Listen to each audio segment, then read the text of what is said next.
የማቴዎስ ወንጌል ምዕራፍ 25 ስለ 10ሩ ደናግል። ያን ጊዜ መንግሥተ ሰማያት መብራታቸውን ይዘው ሙሽራውን ለመቀበል ይወጡ 10ሩን ደናግል ትመስላለች። ከእነርሱም ውስጥ 5ቱ ሰነፎች 5ቱ ልባሞች ነበሩ። ሰነፎቹ መብራታቸውን ይዘው ዘይት አልያዙም ነበር።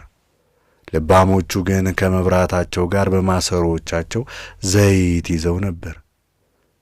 ሙሽራውም በዘገየ ጊዜ ሁሉም አንቀላፉና ተኙ። መንፈቀ ሌሊት በሆነ ጊዜ እነሆ ሙሽራው መጣ፣ ልትቀበሉት ውጡ የሚል ጩኸት ሆነ። ያን ጊዜ እነዚያ ደናግል ሁሉ ነቁና መብራታቸውን አዘጋጁ። እነዚያ ሰነፎች ልባሞችን መብራታችን ሊጠፋብን ነውና ከዘይታችሁ ስጡን አሏቸው። ልባሞቹ ለእኛና ለእናንተ የሚበቃ የለም፣ ነገር ግን ወደሚሸጡ ሂዱና ለራሳችሁ ግዙ ብለው መለሱላቸው። ሊገዙም እንደሄዱ ሙሽራው መጣ። እነዚያ የተዘጋጁት ከእነርሱ ጋር ወደ ሰርጉ ገቡ፣ ደጁም ተዘጋ። በኋላም እነዚያ ደናግል መጥተው አቤቱ አቤቱ ክፈትልን አሉ። እርሱ ግን መልሶ እውነት እላችኋለሁ አላውቃችሁም አላቸው። እንግዲህ ትጉ፣ የሰው ልጅ የሚመጣባትን ቀኒቱንና ሰዓቲቱን አታውቁምና።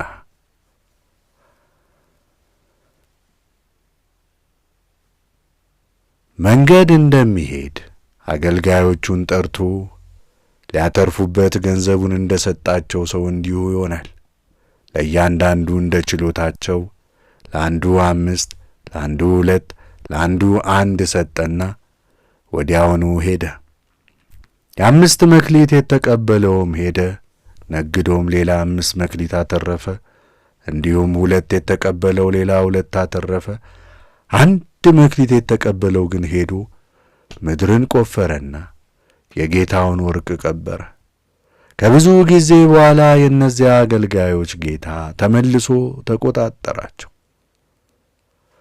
5 መክሊት የተቀበለውም ቀረበና አቤቱ 5 መክሊት ሰጥተኸኝ ነበር፣ እነሆ ሌላ 5 አተረፍኩ ብሎ 5 መክሊት አስረከበው።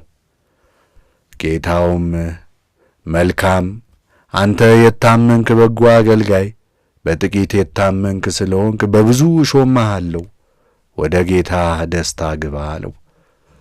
2 መክሊት የተቀበለው መጥቶ አቤቱ 2 መክሊት ሰጥተኸኝ ነበር አልነበረምን? እነሆ ሌላ 2 መክሊት አተረፍኩ አለ። ጌታውም መልካም አንተ የታመንክ በጎ አገልጋይ፣ በጥቂቱ የታመንክ ስለሆንክ በብዙ እሾምሃለሁ፣ ወደ ጌታ ደስታ ግባ አለው። 1 መክሊት የተቀበለውም መጣና እንዲህ አለ፣ አቤቱ አንተ ካልዘራህበት የምታጭድ ካልበተንክበት የምትሰበስብ ጨካኝ ሰው እንደሆንክ አውቃለሁ። ስለ ፈራሁም ሄድኩና መክሊትህን በምድር ውስጥ ቀበርኩ። እንግዲህ እነሆ መክሊትህ አለው። ጌታውም መልሶ አለው፣ አንተ ክፉና ሰነፍ አገልጋይ፣ እኔ ካልዘራሁበት የማጭድ ካልበተንኩበት የምሰበስብ ጨካኝ ሰው እንደሆንክ ታውቃለህን? ገንዘቤን ለለዋጮች መስጠት በተገባህ ነበር። እኔም ራሴ መጥቼ ገንዘቤን ከትርፉ ጋር በወሰድኩ ነበር። ከዚያ የቆሙትንም እንዲህ አላቸው፣ ይህ መክሊት ከእርሱ ተቀብላችሁ 10 መክሊት ላለው ስጡት። ላለው ሁሉ ይሰጡታልና ይጨምሩለታልምና፣ ለሌለው ግን ያንኑ ያለውን ይወስዱበታል። ክፉን አገልጋይ ግን ልቅሶና ጥርስ ማፋጨት ወዳለበት በውጪ ወዳለ ጨለማ አውጡት።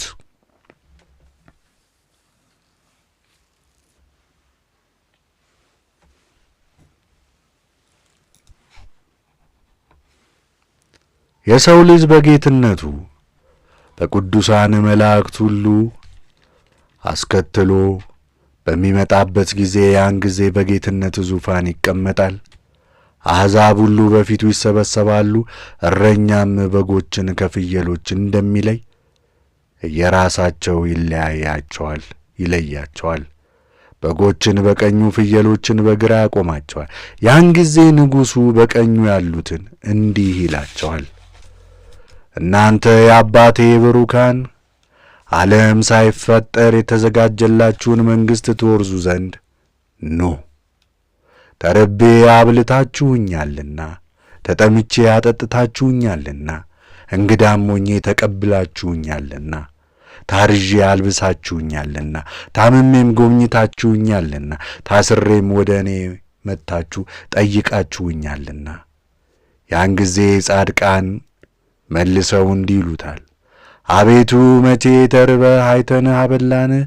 መቼ ተጠምተህ አይተንህ አጠጣንህ? መቼስ እንግዳ ሆነህ አይተንህ ተቀበልንህ? መቼስ ታርዘህ አለበስንህ? መቼስ ታመህ አይተንህ ጎበኘንህ? መቼስ ታስረህ ወደ አንተ መጥተን ጠየቅንህ? ከዚህም በኋላ ንጉሡ መልሶ እንዲህ ይላቸዋል፣ እውነት እላችኋለሁ በእኔ ካመኑ ከእነዚህ ከታናናሽ ወንድሞቼ ለአንዱ ያደረጋችሁትን ሁሉ ለእኔ ያደረጋችሁት። ከዚህም በኋላ በግራው ያሉትን እንዲህ ይላቸዋል፣ እናንተ የተረገማችሁ ለሰይጣንና ለመልእክተኞቹ ወደ ተዘጋጀው ወደ ዘለዓለም እሳት ሂዱ። ተርቤ አላበላችሁኝምና፣ ተጠምቼ አላጠጣችሁኝምና፣ እንግዳ ሆኜ አልተቀበላችሁኝምና፣ ታርዤ አላለበሳችሁኝምና፣ ታምሜም አልጎበኛችሁኝምና፣ ታስሬ ወደ እኔ መጥታችሁ አልጠየቃችሁኝምና። ያን ጊዜም በግራው ያሉት እንዲህ ብለው ይመልሳሉ፣ አቤቱ መቼ ተርበ ወይስ ተጠምተ ወይስ እንግዳ ሆነ ወይስ ታርዘ ወይስ ታመ ወይስ ታስረ አይተንህ አላገለገልንህ? ከዚህም በኋላ ንጉሥ እንዲህ ብሎ ይመልስላቸዋል፣ እውነት እላችኋለሁ ከእነዚህ ከታናናሾች ለአንዱ ያላደረጋችሁትን ለእኔ ደግሞ አላደረጋችሁትም። እነዚያም ወደ ዘላለም ቅጣት፣ ጻድቃን ግን ወደ ዘላለም ሕይወት ይሄዳሉ።